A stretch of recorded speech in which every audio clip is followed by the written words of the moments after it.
Hold on tight for the next hour. You're entering into a place, a zone called the alternative to the alternative media.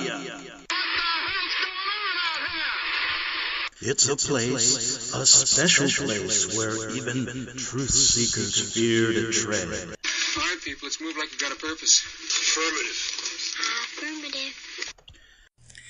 Okay, welcome back to the Investigative Journal. My guest today is Leo Zagami, an old friend and a person that I've interviewed for the better part of a decade. And Leo's coming from Rome, Italy, and I usually call Leo when I want to get an update on the Vatican and really what's going on.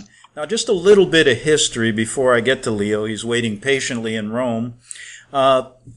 Years ago, Leo was way ahead of the curve and tried to really tell Americans what Rome was all about and how the Vatican and the Jesuit order were connected to the New World Order. And boy, I'll tell you, he did a great job. And still to this day, he's doing it. He is an insider. He knows the Illuminati quite well. And he's told me things that acted as really someone that taught me a lot about what was going on in Italy, what was going on in the Masonic lodges like P2, and the behind-the-scenes work with that he did talking about Licio Gelli, the Vatican Bank scandal, and how the Vatican really operates worldwide. And that's just the tip of the iceberg. And so today I want to turn it over to Leo, and he's got some really good information about what's happening in Rome and what's going on really in the Vatican. How are you today, Leo? Very well. It's always a pleasure to be with the Arctic Beacon and Greg Zismansky. And your show, it's always reminds me of the very early days in which I broke this information out in the public. Coming from a privileged background, I was exposed to all this, as you know, and in 2006, I decided to open my first blog, and you were the first person to pick up my articles and to amplify them. And since then, things have really changed a lot, because while back then we were really the underground of the underground. I mean, we were really doing this kind of job with a lot of criticism from the outside world, and especially from our journalist colleagues, both you as a journalist for many years also in Italy, and also I opening this blog coming from this secret society background. We got a lot of criticism.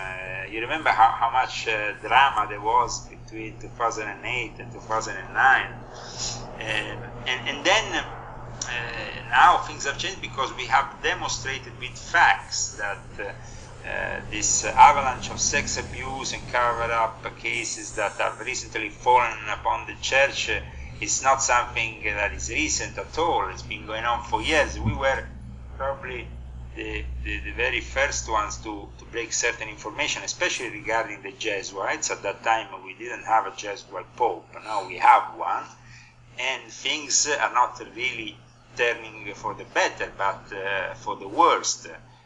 So the scandals are really multiple. Like, I remember in 2006, 2007, when we did all those initial shows for the Arctic Beacon, I used to, from time to time, I used to live in Norway and come to Italy, and people were like shocked for the kind of information that we had the courage of bringing out there.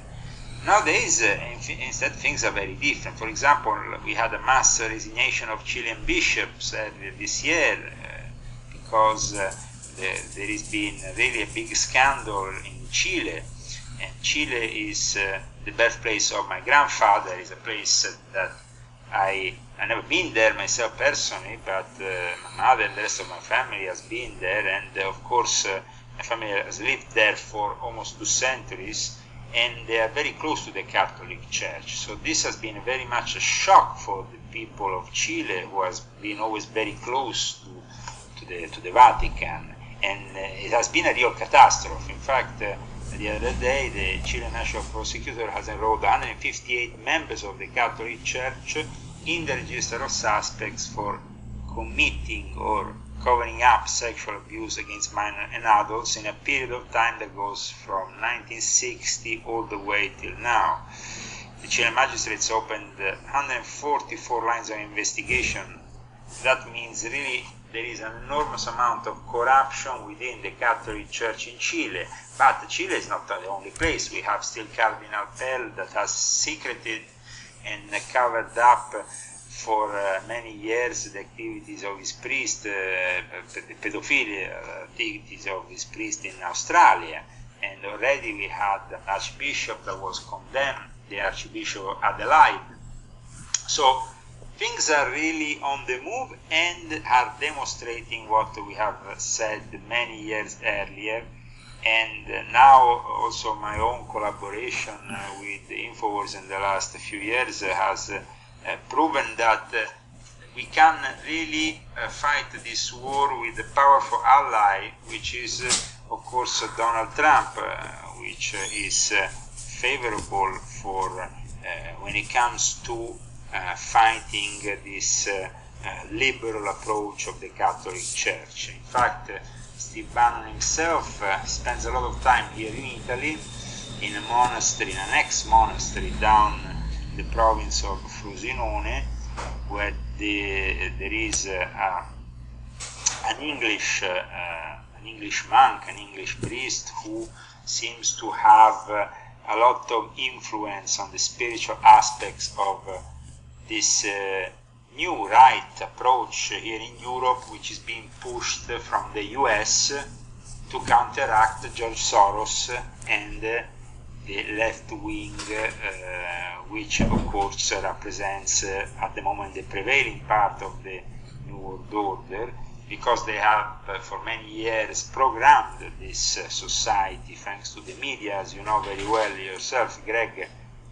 The media have been corrupt and in the hands of these people for many years. So also talking about these scandals has been very difficult until then they had suddenly this massive Hollywood movie called Spotlight that really opened up this Pandora's box for the mainstream media. But still, there is a lot to report that the mainstream media doesn't want to touch, because maybe only here you can hear only about it only here in Italy, because these scandals are so shocking. The latest one is the scandal regarding a 70-year-old priest that was found in front of a supermarket in a car with a 10-year-old girl. Now, this scandal has really triggered a very bad reaction, even immediately when there was a guy who passed there in front of this car. He found out what was happening, called for help, and suddenly a mass of people gathered and they wanted to actually beat up the priest, who was protected suddenly by the Carabinieri, who intervened to quiet down everybody, and of course arrest the priest, who is now at house arrest. He should be actually in prison for what we know, for these terrible sins that he's been participating. But the incredible thing is that he himself, like many other priests before him, blamed the victim. This is typical of course, some of these perverts. They don't want to accept their own evil doing, and they blame somebody else, and in this case an innocent girl of only 10 years old, who was put in the child care protection of this priest. She had also some problems. She wasn't really like totally normal girl. She seemed to have some intellectual problem, probably some. She was a simple-minded person. Probably, I don't say she was a retard, because that would be an insult, this poor girl. But she was a girl who was rather simple. Now, in the hands of this priest, we can imagine what has happened, because the priest has later confessed to the police that this wasn't the first time they were having sex. I mean, we're talking here about a 70-year-old priest with a 10-year-old girl.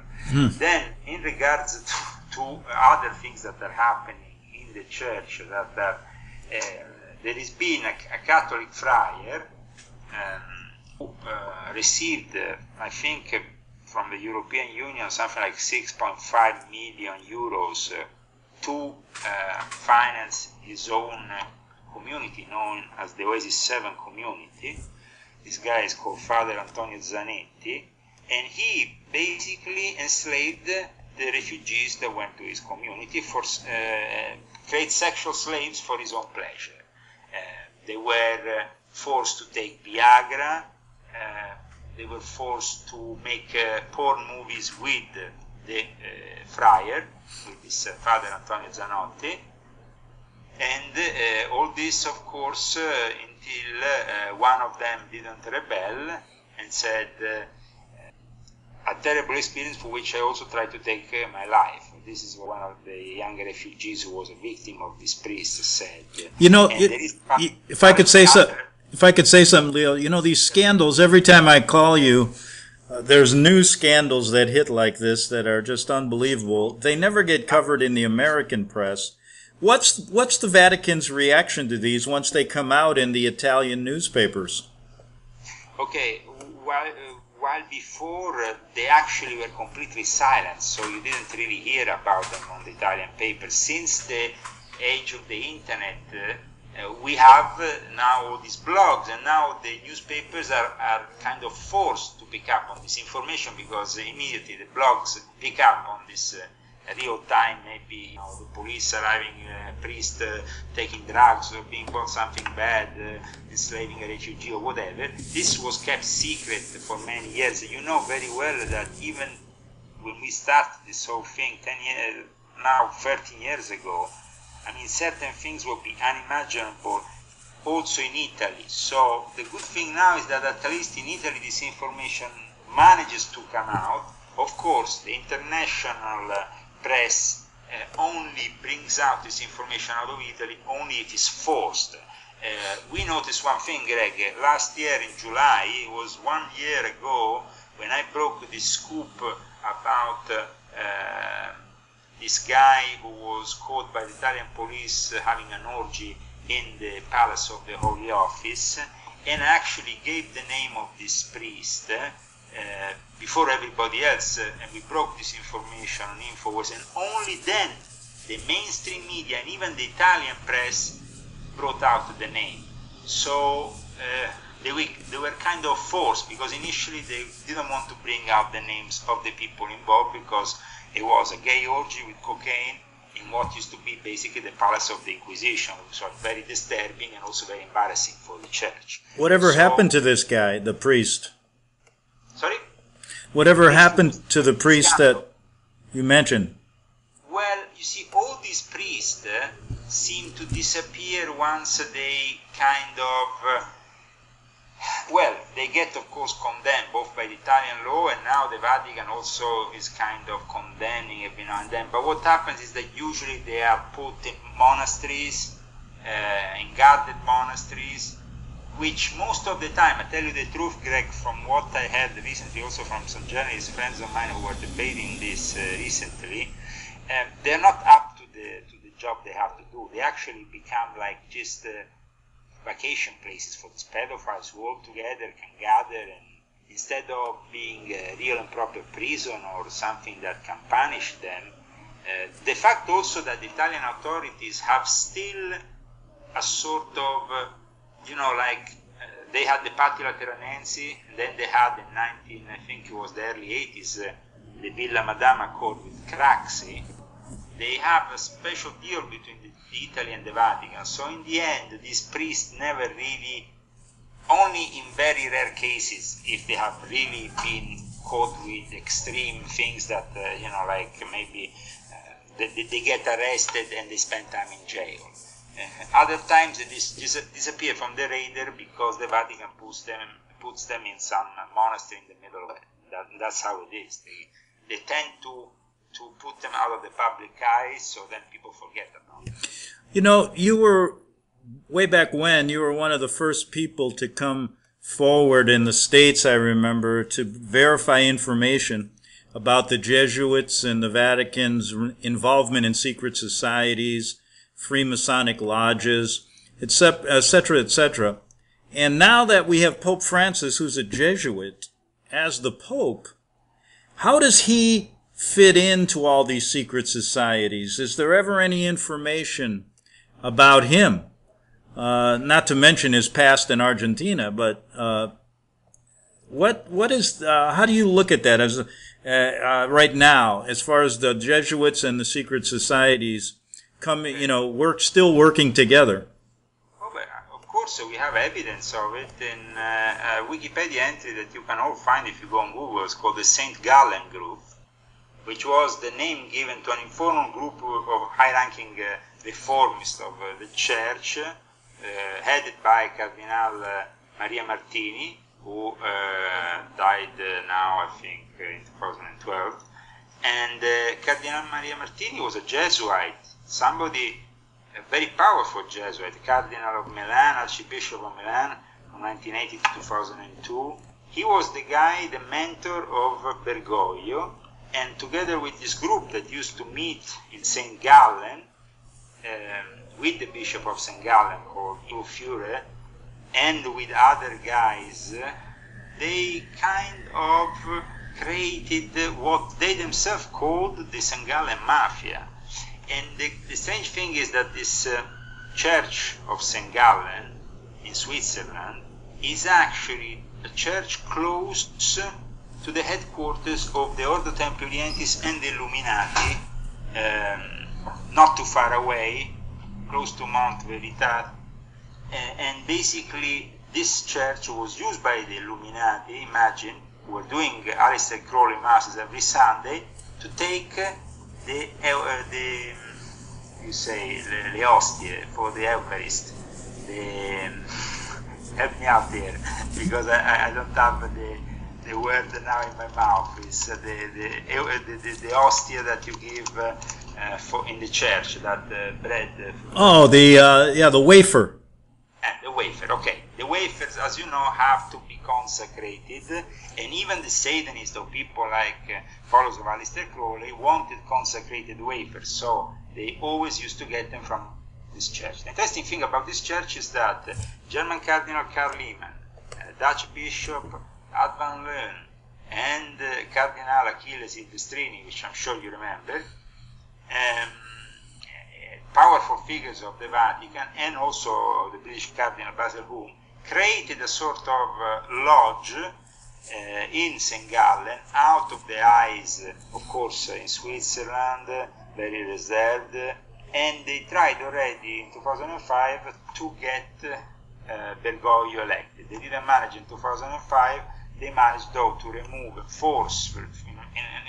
in a way that was forceful, like I describe also in my book, Pope Francis the Last Pope, ? And like I described in other books I wrote, there is this movement that was basically inside the church, a movement of liberals, of communists, of left-wingers that wanted to destroy, because they are following up on the Second Vatican Council. As you know, the Second Vatican Council created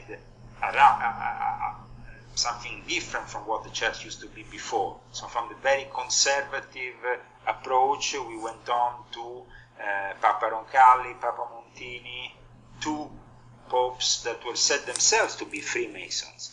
Now, here we're not talking about all forms of Freemasonry, but of a specific form, which is the one born in France, with the Grand Orient of France, that started to welcome atheism in 1877 and became the place where communists like Lenin, Trotsky were actually brought up and then financed and all the rest. So this form of Freemasonry of the Grand Orient of France is the one that nowadays has Emmanuel Macron amongst his members, for example.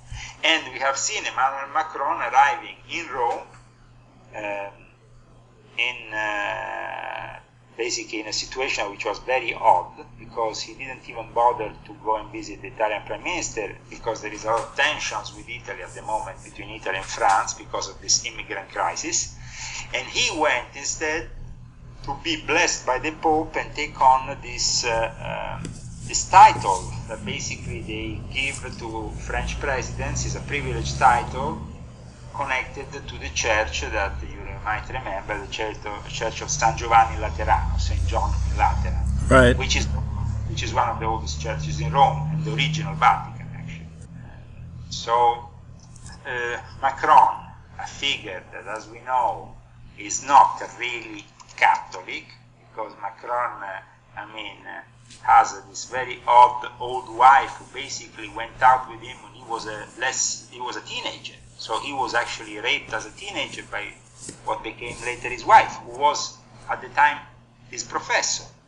And then Macron now in France is having a big scandal because in the last week or so they have caught these images of his security guard, which is actually his lover, called Benalla, because he's also gay. That's the thing of Macron. He also has this gay lover who is this Arab who was caught on camera beating up some people during a protest, and he's actually defending him in a very odd way. And the accusations have been so strong that in the end Macron had to come out in the French press saying, no, I'm not gay. And when you say something in a way like this, why should he say it in the first place? Right. There was already a lot of suspicion regarding Macron and another love story that he had apparently with the head of Radio France. And that was also a scandal earlier on this year. And so it seems really that, and then we also saw a month ago in the Eliseo, in the place where he resides, a party with DJs and with a whole group of animation, which were of course unsexual, gay. It was all dressed up in they looked like some out of a rave from the 90s. And they actually played music inside with Macron there, and there is pictures of it you can find, very odd pictures you can find in the internet about this party that Macron had there, that showed a little bit the fact that Macron is not really your traditional Catholic. So why is the Pope giving so much importance to Emmanuel Macron? Well, he's giving importance to Emmanuel Macron because Emmanuel Macron represents also the Rothschild family. He used to work for them. He represents also George Soros. The Rothschild family, in the meantime, has, you remember, there is different factions of the Rothschild family. There was mainly the Evelyn, the Rothschild faction in France, and there was the Jacob. There was, two factions, the English faction and the French faction. Now, what happened is that in the last 5 years, these two factions have come together because the fourth Baron Rothschild, Jacob Rothschild, has taken over the Evelyn and the Rothschild faction. He has made an alliance at the time with David Rockefeller, who now died, and is now dead. That's the alliance with Rockefeller. So the Vatican is, of course, together with the Rothschild and Soros, pushing this anti-Trump warfare, which moves in various contexts. You have the media warfare, you have the warfare moved by the artists who insult Trump in all kinds of way possible. There is also, of course, we have the fact, this demonization of anything that Donald Trump does, and at the same time we have, of course, Pope Francis, which is becoming more and more a political leader more than a religious leader. Now, if me and you, Greg. Yeah, Leo, let's do this, okay? We're going to have to take a break right now, okay? Sure. And then we're going to come back for our last half hour with Leo Zagami. Just let me mention this. Make sure you Google Leo Zagami, and that'll take you to a lot of the books he's written and a lot of the information that we've covered over the years. And we'll get to how you can get some of his books in the second half hour. Back in 3 minutes on the Investigative Journal.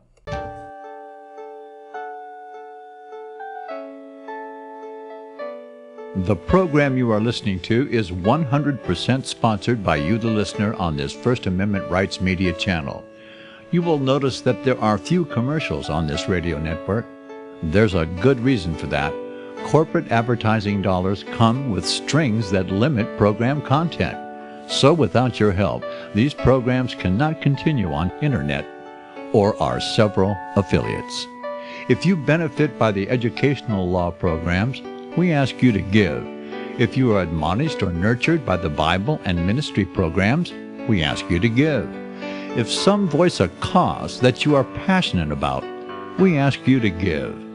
If you believe in any of these, we ask you to support them as you would a missionary on a continual basis, as if giving a tithe for missionary radio.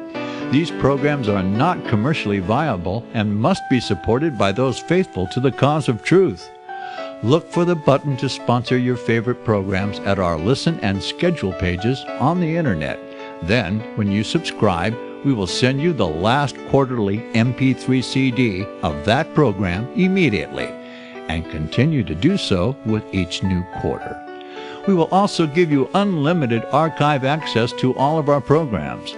We're asking you to give much less than a tithe, so that you may also send support directly to a particular program host, cause, and anywhere else the Spirit may lead you. Do all to the glory of our God and Creator, for His holy nation, the only kingdom that will last forever. Thank you for listening.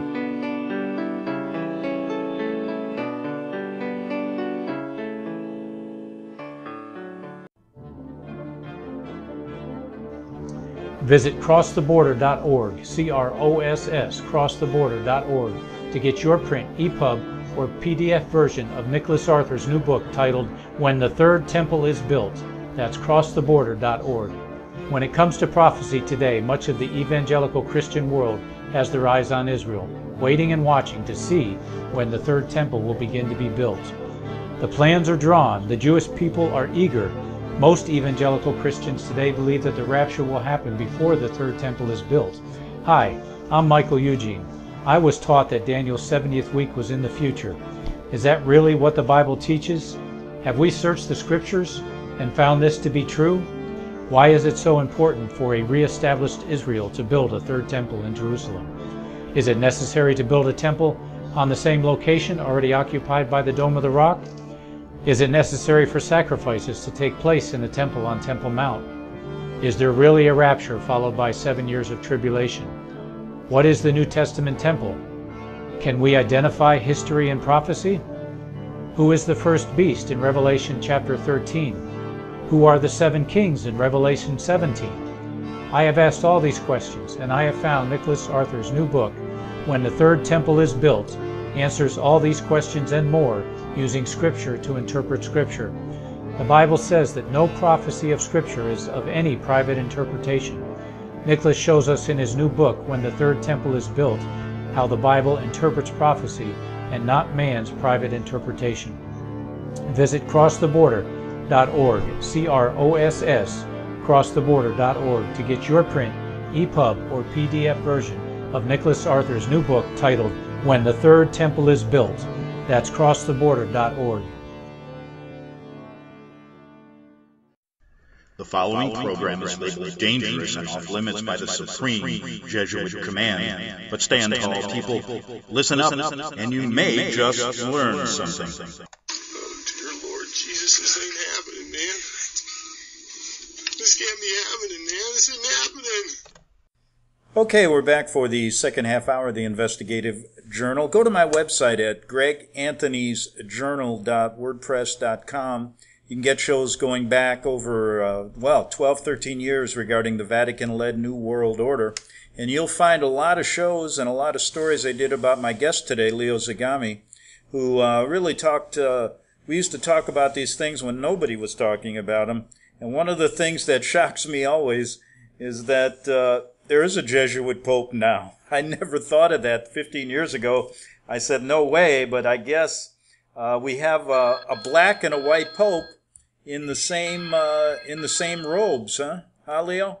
Well, this is the first time event in history, possibly also an unusual one, which is driven by the fact that the Jesuits have finally arrived to the control of power in every sense of the Vatican. I mean, now they control, of course, the communication, they control the astronomy, they control the finances, and they control the chair of St. Peter. So with that, I think the Jesuits who were kicked out of the Vatican between 1771-72, and then they came back in 1815 after the death of Napoleon, and were also kicked out of several countries because considered dangerous. Now instead they have their own Pope, and this Pope is becoming really a threat to democratic countries around the world, because he himself supports a communist left-wing dictatorship ideology in his head. I mean,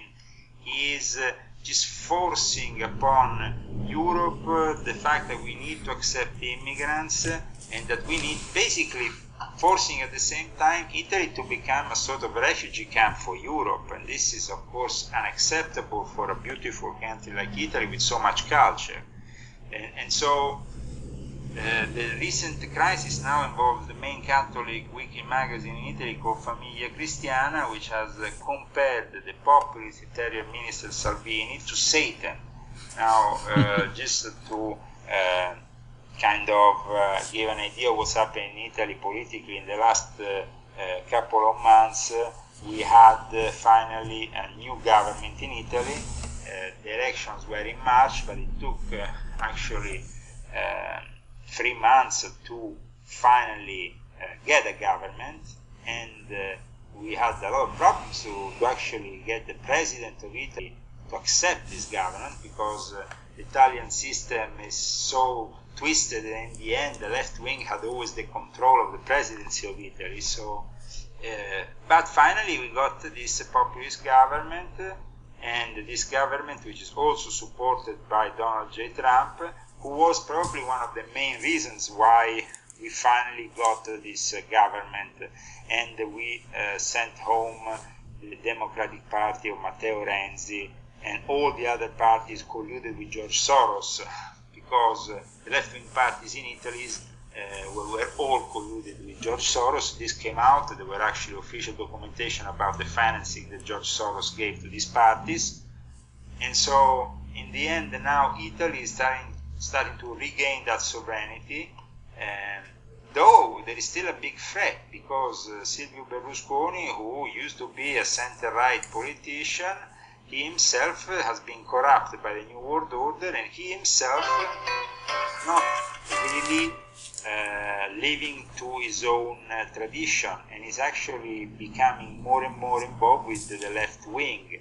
In fact, Matteo Salvini, you remember the Italian Prime Minister, the ex-Italian Prime Minister we had, will end up now in September starting a TV show in Berlusconi's TV channels. Because, and apparently a deal has been made, so Berlusconi preserves all his riches in exchange, of course, of his editorial, of his TV power that can be directed, they can be shifted towards the left.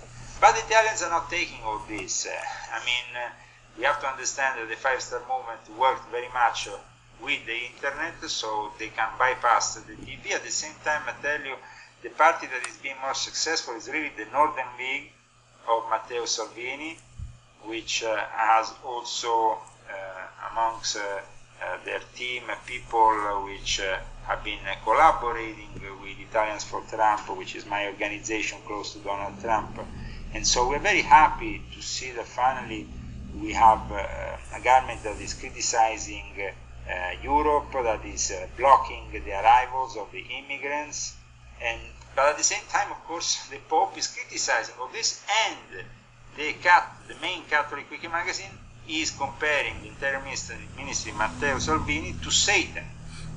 and this, of course, because of the uncompromised stance on immigration. Comparing him to Satan, I think it's really an unheard thing from the Vatican. I mean, who compares an Italian Minister of the Interior? You could never have imagined this a few years back in your days when you were reporting from Rome. Don't you think, Greg? Oh, yeah, of course. And, I hear, we were talking at the break on how the Italian people are getting more fed up with the Pope as well as the Vatican for their stance on this migrant crisis that's really affecting the lifestyles of people in Rome, correct? Absolutely. Not only in Rome, the people all over Italy. Rome is only one of the many examples. There is places in Italy that are in even worse conditions than Rome, with immigrants have created at times social unrest. And let me tell you one thing. Only a few hours ago, on the borders with Spain, immigrants have assaulted the Spanish police using weapons. And this is quite unheard of, because I mean this is really like we are going to the next level, because Italy has closed the borders. Spain, of course, has always had some very tight borders and has let people in a much more parsimonious level than Italy. I mean, they have been very stingy with who they let in. But in the end, now the immigrants are kind of like forcing themselves through the borders, and this is definitely something that needs to be discussed at a European level. The fact that George Soros and the Vatican have encouraged these boats to go and actually pick up the immigrants, it's very bad to actually pick them up from the coast, not from when they arrive in Italy. So this is completely illegal from the start. I mean, they should not go. It's like Soros and the Vatican has created a sort of service for these immigrants, so they can be picked up in Libya, in Tunisia, wherever, and brought to Italy. And at that point, once in Italy, they become slaves of this system, which usually favors an economy which at the top, of course, has people from this new world order and people mostly from the left wing, who are a bunch of hypocrites, because people from the left wing are the ones who say we are all the same, and then they are the ones also who take advantage of human trafficking, of sexual slaves. I mean, we see it also with what happens in the border with Mexico, Greg. Of course.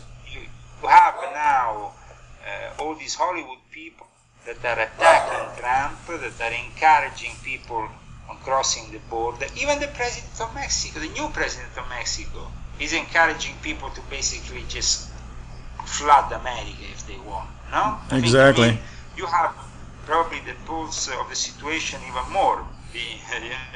But I think that there is a situation here, have a clear attack on the Christian civilization, a clear attack on the Western civilization, and all this is done because the Catholic religion itself has become now more of a political party, and so in Italy, especially the Italians, they don't, who are used to go to church and to have a relation with the church, which, as you know, has always been very mild, very, okay, I go to church maybe a couple of times a year, then maybe I do the communion, this and that for my son, then I do the confession for my, all these things. It was like a tradition more than a religious statement, no? Right. Well, you know something, what I wanted to mention, Leo, was, you know what as well as I do, and you've been following the stories of these,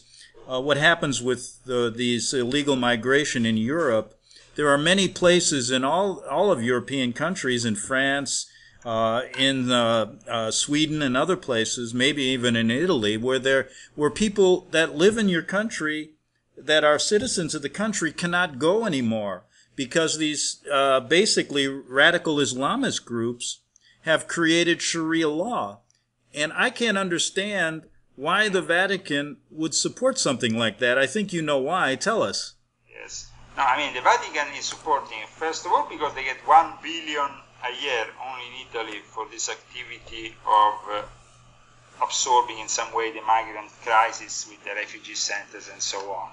We're talking about 1 billion euros a year. It's a lot of money. So, of course, the Vatican is very interested in keeping this money because they have less and less people going to Mass, and for them the third world has become, the place where they can feed their dying church. At the same time, though, they are embracing Islam, and we have been saying this for many years. If you remember, Greg, right. We said this, 12 years ago, 11 years ago, we said that there were cardinals in the Vatican that were actually Muslims.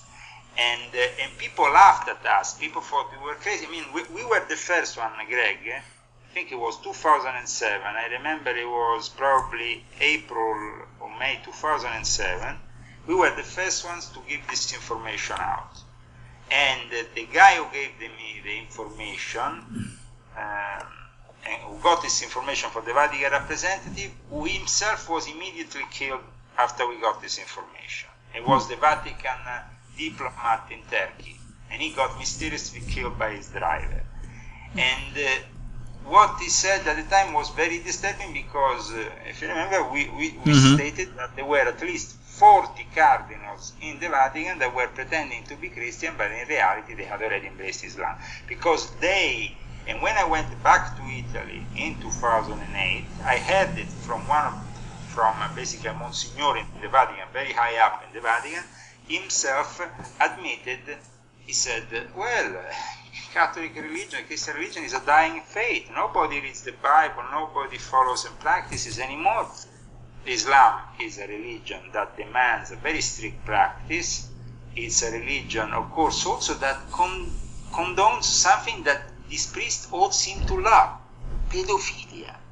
That's the great thing about Islam, you see.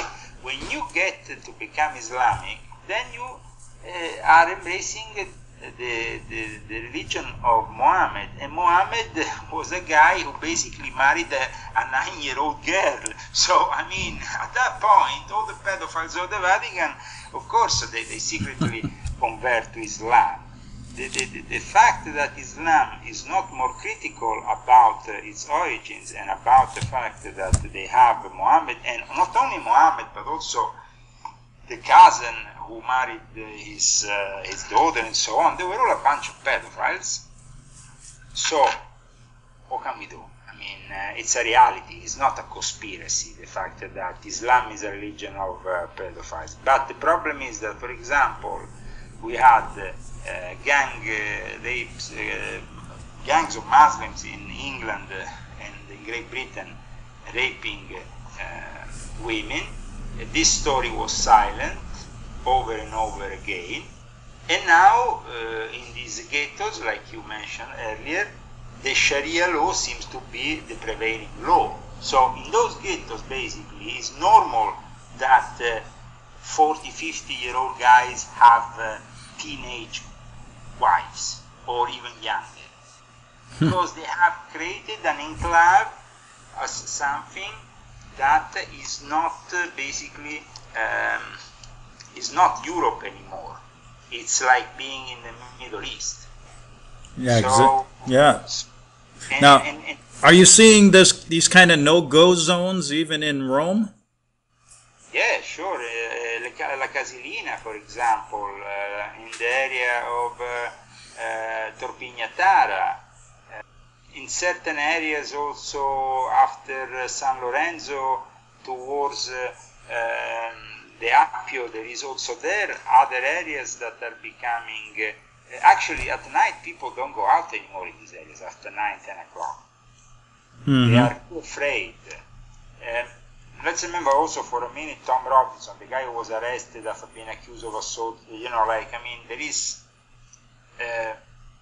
Tommy Robinson. This guy is an activist. I know him because he used to also intervene at times on Infowars and stuff. And he was trying to report outside the court in England about these gangs of Muslim rapists. And suddenly he gets arrested because they threatened him a year earlier not to report this story and for breaching the peace outside the court. And now the guy is still in prison. He's been arrested on the 25th of back at the end of May, and now he's still in prison. Exactly. So I mean, you have a situation where there is no liberty anymore of saying in the countries where the Muslims take control, like for example in Great Britain, because now Great Britain is completely really under their control, or like in France. France is the same. You can't criticize Islam in these countries. And in Italy, it started to become this way. But the difference is that Italians have showed with the last elections that they are not going to take this anymore. These impositions from the New World Order and from what used to be the prevailing parties, which were the Democrat Party that ran Italy the last few years, and earlier on Berlusconi. Berlusconi initially seemed to be somebody who was supporting Salvini. He actually participated at the elections on the 4th of March with Salvini's party in a coalition.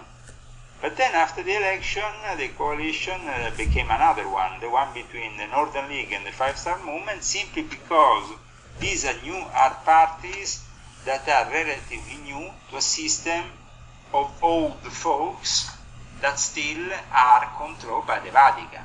Because, for example, nowadays you still have cardinals that come together in a room in Rome and start criticizing the interior minister or the government in a situation with something I think that is unacceptable for a state that should have a separation of church and state as a priority.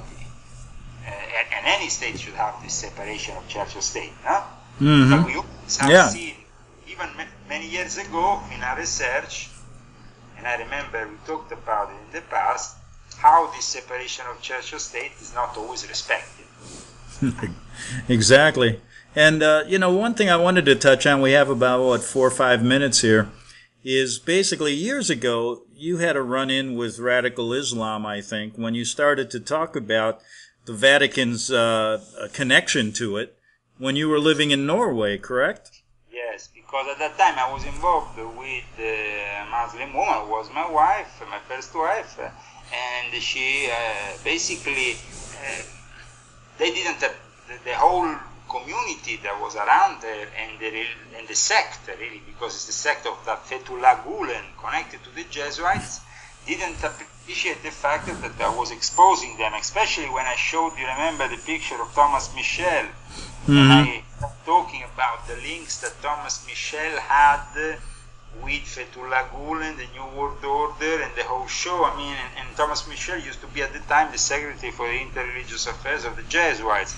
So, I mean, and he came to Oslo, and so in the end, I thought that the Muslims could be actually, in my naivety, at one point I thought they could be an ally against, if you remember, against the Vatican-led New World Order. But then I realized, unfortunately, very quickly, that they were instead corrupted at the top, and that basically the whole of Islam is corrupted at the top, and they are in bed with the Vatican. So that's it. I mean, exactly. And you know what I'd like to do, maybe in a couple weeks, let's do another show and talk about Fethullah Gulen.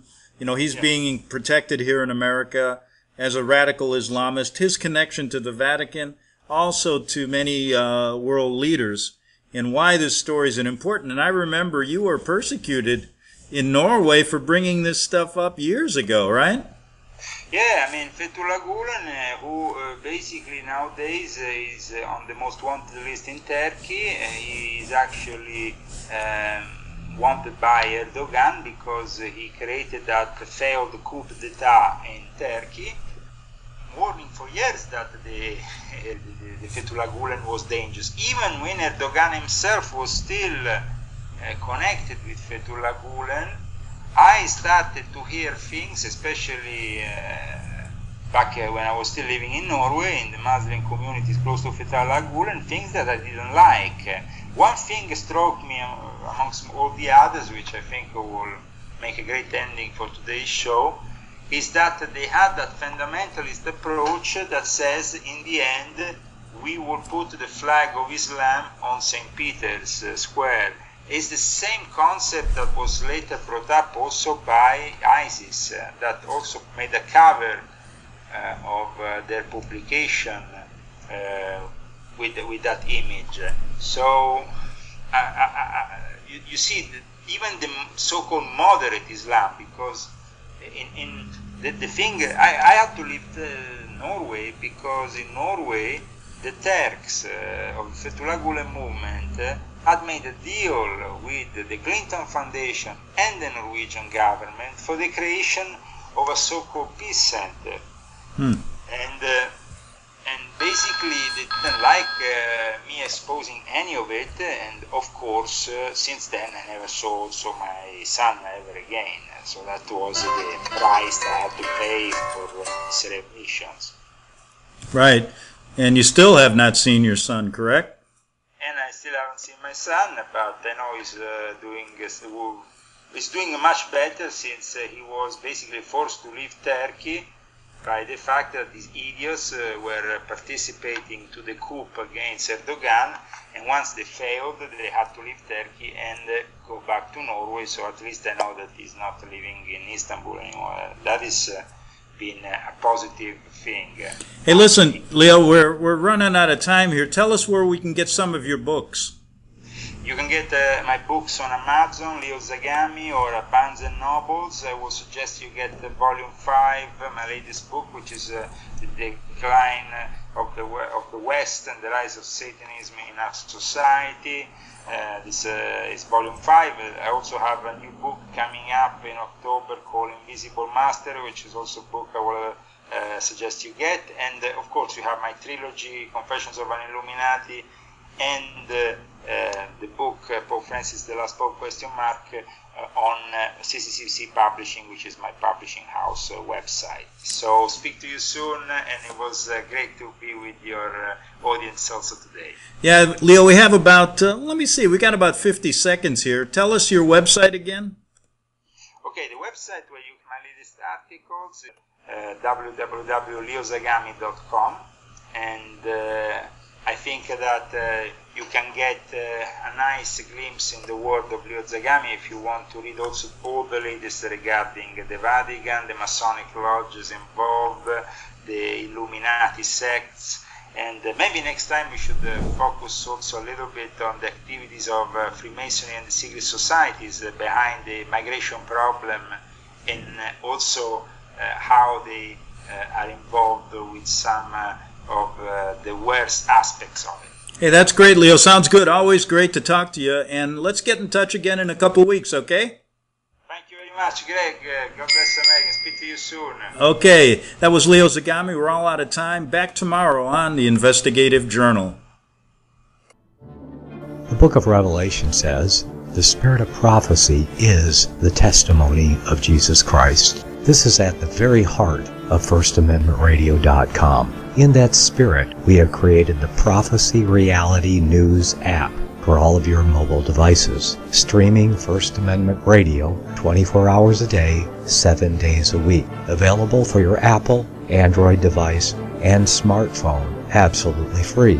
Get the Prophecy Reality News app installed today so you can listen to First Amendment Radio wherever you are. The Prophecy. Since the beginning of time, kings have sought it, nations have fought for it.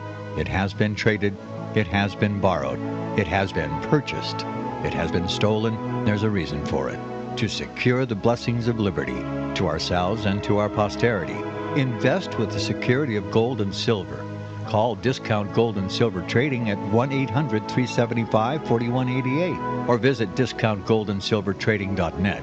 Listen to Financial Survival with your host Melody Cedarstrom right here on FirstAmendmentRadio.com at 4 p.m. Eastern or 1 p.m. Pacific Time. Visit discountgoldandsilvertrading.net or call Discount Gold and Silver Trading at 1-800-375-4188. Toll free 1-800-375-4188.